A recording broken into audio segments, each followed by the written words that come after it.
Olá, meu nome é Edson e este é mais um vídeo aqui no canal.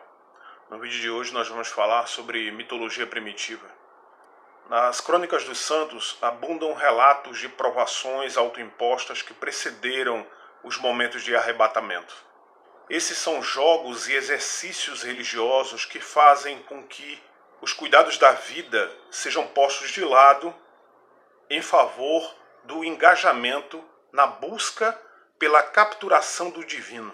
Essa atmosfera festiva absorve o lugar do templo, dos santuários, dos lugares consagrados, onde fazem menção a tomar conta e lugar de tudo que está diante de si. Nesse lugar de capturação do divino, a lógica fria da realidade não tem espaço.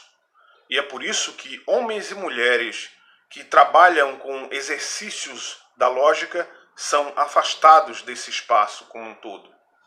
Esses homens e mulheres, tidos como seres racionais, lógicos, são conhecidos nos espaços religiosos em geral como desmancha-prazeres e precisam ser mantidos à distância, o mais distante possível, para não acabar com o encantamento e com um enlevo espiritual que esses lugares consagrados, tidos como sagrados, esses microcosmos de representação do divino, possam capturar a dimensão divina de tal modo que nenhuma das pessoas que carregam uma certa lógica aristotélica possam comungar desse espaço. Por isso eles são colocados de lado, por isso eles são colocados para fora, por isso eles são chamados de desmancha-prazeres.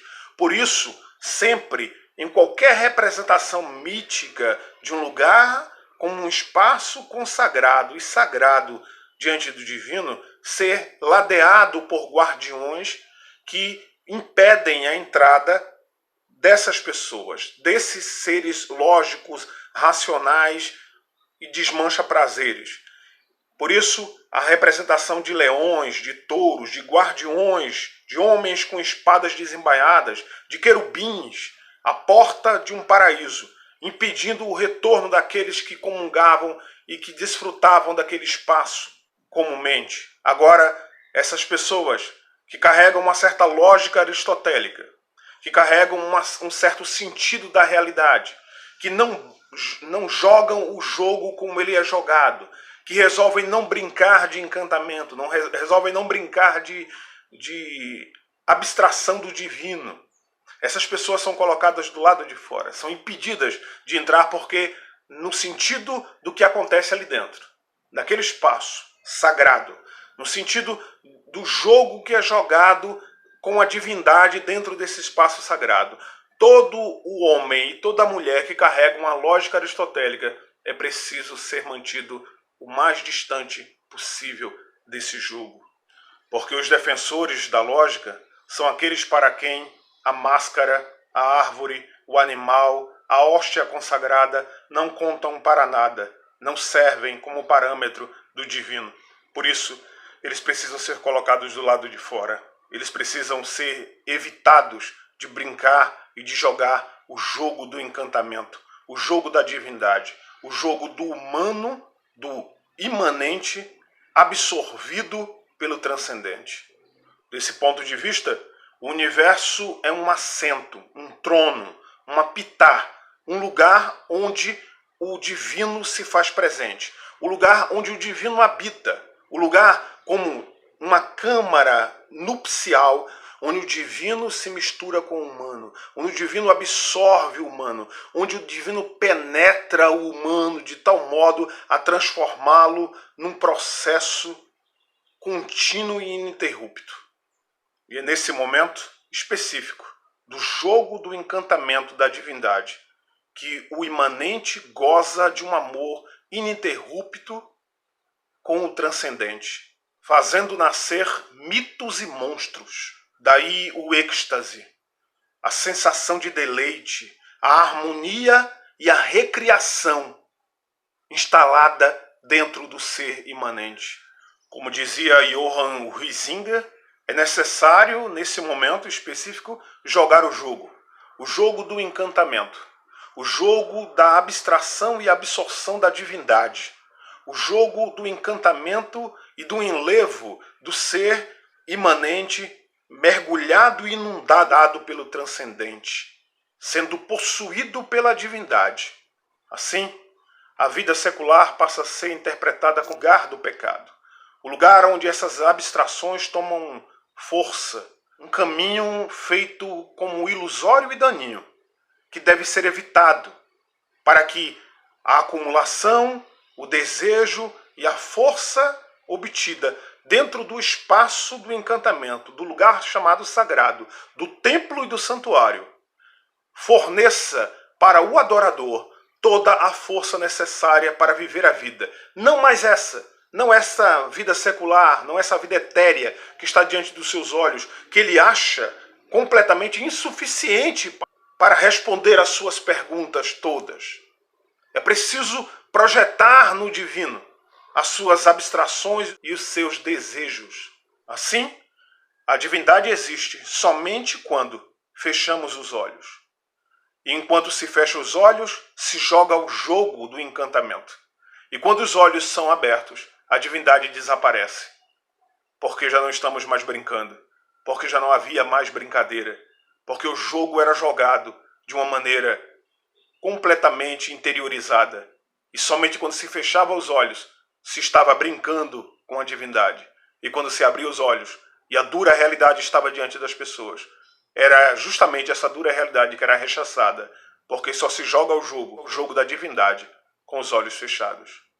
Mas se jogamos um jogo, se os nossos antepassados jogavam um jogo, o jogo do encantamento, do jogo da divindade, que tipo de jogo era esse? Que tipo de proposta lúdica havia em jogar um jogo com o encantamento da divindade?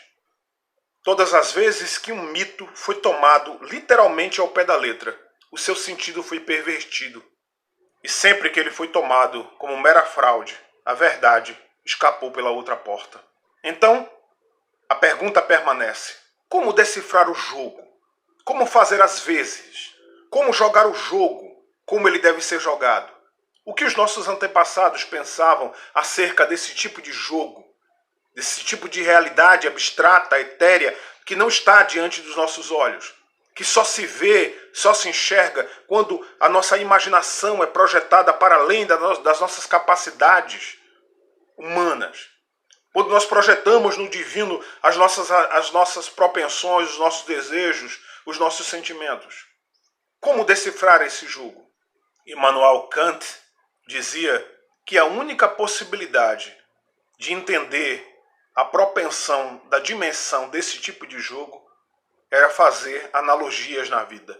Imaginar o mundo como se a nossa essência fosse derivada de uma mente suprema, ou seja, o ser humano superlativizado, e assim jogar um jogo de alto nível, liberando a mente da presunção da teologia que pretende capturar o discurso sobre Deus e a tirania da razão, cujas leis só se aplicam no horizonte da experiência humana.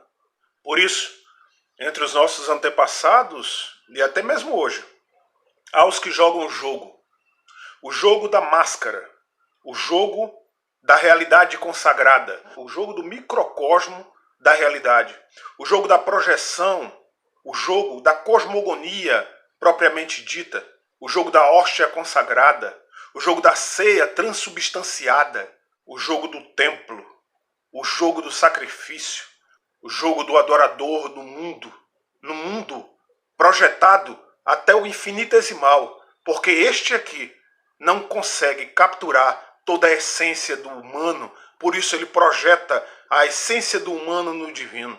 Essa é fundamentalmente a alquimia que impacta a realidade e que impactou a realidade dos nossos antepassados, através de um estado lúdico, de um estado de jogo, onde arrebatamentos extáticos que dele derivavam davam um passo a mais na direção da verdade inelutável.